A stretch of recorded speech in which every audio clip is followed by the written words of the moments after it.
안녕하세요. 대기업에서 게임 산업을 담당하고 있는 담당 멘토 김기동입니다. 자, 오늘은 펄어비스 저와 함께 살펴보도록 할 텐데요. 일단 펄어비스가 기대작인 도깨비 개발의 속도를 낸다고 하고 있기 때문에 여기에 대한 내용 저와 함께 살펴보도록 할 거고요. 거기에 이어서 최근에 이제 펄어비스가 중국 판호 발급에 문제가 없다는 내용을 밝히기도 했죠. 따라서 검은 사막이 중국에서 출시할 시에는 흥행 가능성이 어떻게 있을지, 또 어떠한 부분들을 기대해 볼 수 있을지, 여기에 대한 내용도 제가 좀 자세하게 설명해 드리도록 하겠습니다.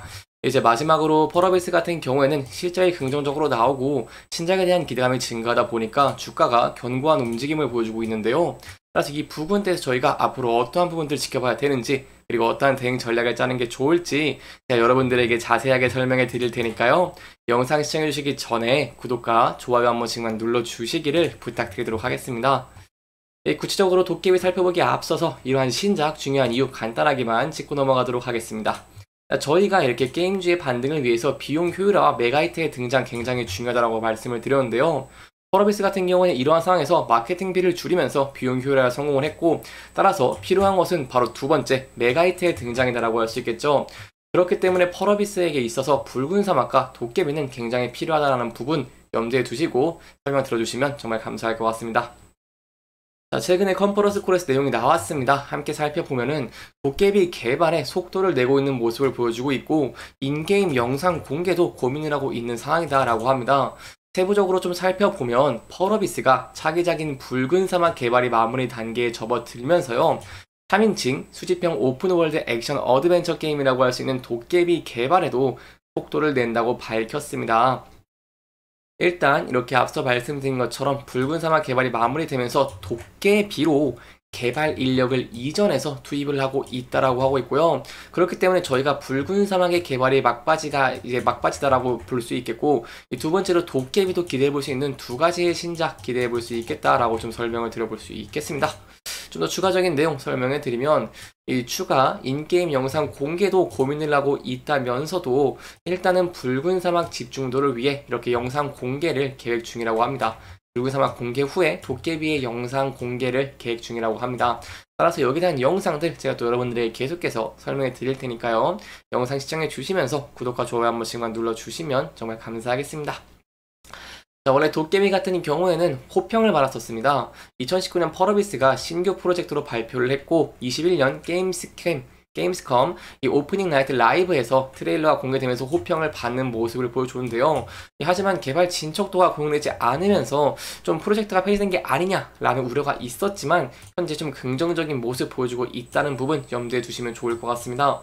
여기까지 이제 도깨비 개발의 속도를 내고 있다는 내용 함께 살펴봤고요. 그렇다면 앞으로 어떤 부분들을 지켜봐야 될까요? 일단 두 가지를 제가 좀 더 말씀을 드리고 싶습니다. 붉은 사막에 관한 내용은 제가 저번 영상에서 말씀을 드렸는데, 혹시 모르시는 분들이 계실까봐 간단하게만 짚고 넘어가면요. 일단 붉은 사막 같은 경우에는 개발이 마무리 단계에 접어들면서 마케팅 본격적으로 시작할 예정인 부분 염두에 두시면 좋을 것 같고, 이 8월 21일 독일 쾰른에서 열리는 게임스컴에서 참가하면서 출시 전 마지막 당구질을 한다고 하니까요. 이날도 저와 함께 좀 지켜보시면 정말 좋을 것 같습니다.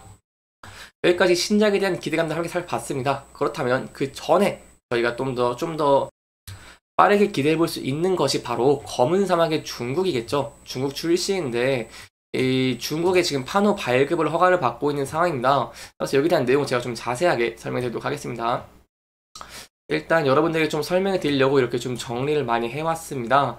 펄어비스 같은 경우에는 이렇게 검은 사막의 중국 판호 발급을 받기 위한 서류를 제출을 했고요.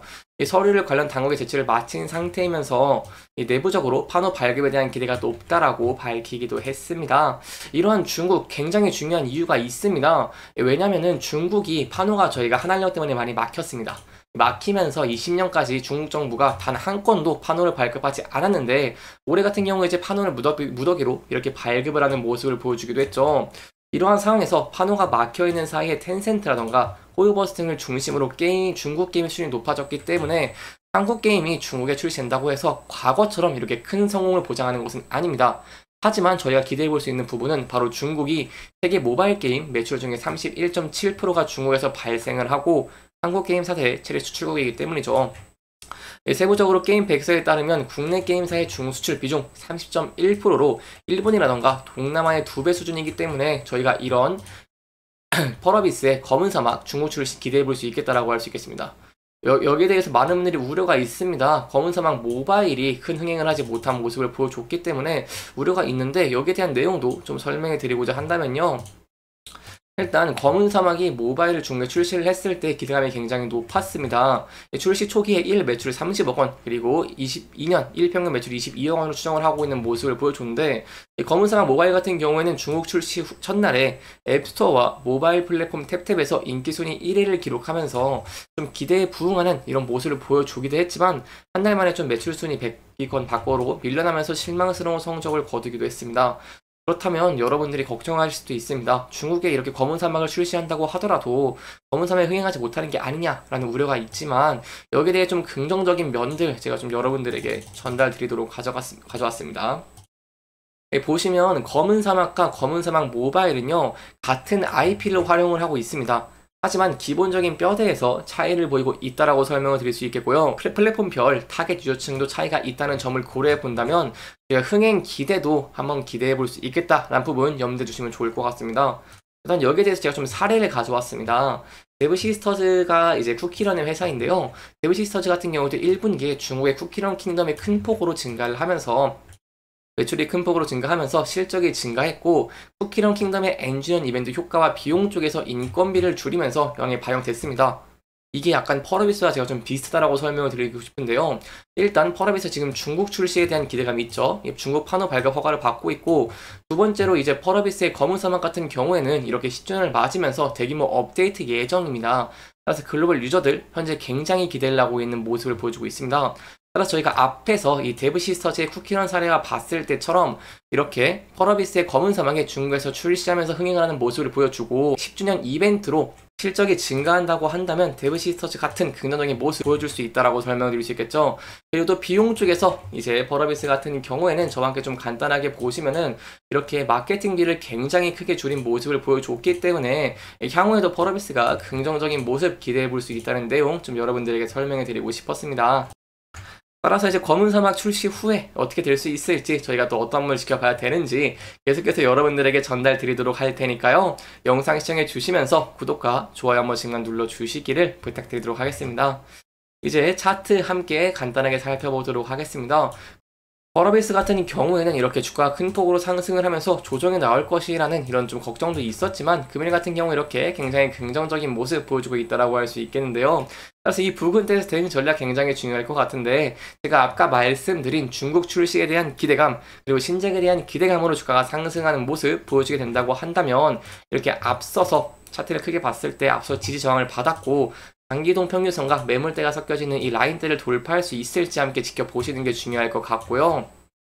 이 부분대를 돌파하게 된다고 한다면 또 그 위에 매물대와 장기평선 481선에 걸쳐있는 이 라인대를 돌파할 수 있을지도 함께 지켜보시는 게 중요할 것 같습니다.